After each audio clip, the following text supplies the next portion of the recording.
Alright everybody, welcome back to Skyway Classics YouTube channel. We're now going for a ride in our 1988 GMC Sierra pickup truck.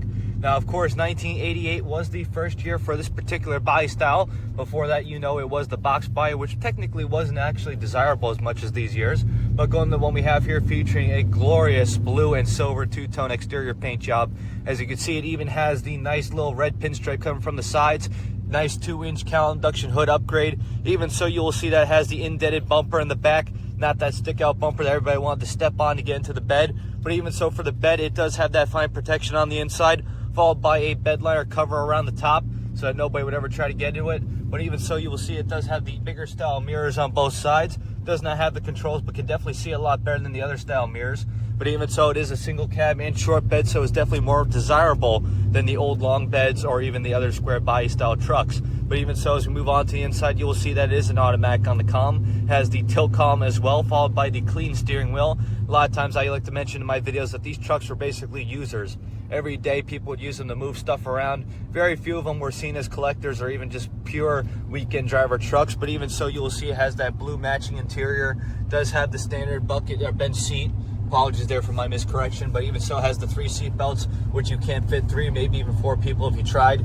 But as for that, you will see that we have a working cluster there, reading 83,000 miles from the odometer. Of course, I do like to say that these vehicles are exempt, being that they are a little bit older, but of course, if it is true to be actual mileage, I would really hope so. But even so, you have your stock AC controls, you have an updated style Kenwood audio system, speakers on the front dash, and even so, you will see that the dash pad is in very good shape, followed by the tachometer there on the left, which was an aftermarket upgrade.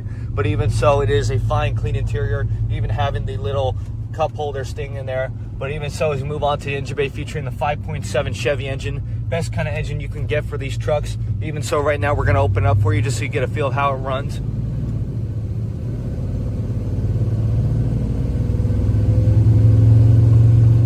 Handling strong there, and of course our temperature is a little bit low right now, still needing to warm up. But as for the engine bay, you will see that it does have its stock valve covers, upgraded chrome air cleaner, still having the stock manifolds. But as for its other functions, you do have the AC, you do have power steering, you do have power brakes, and a good sound exhaust system coming from the underside to the back.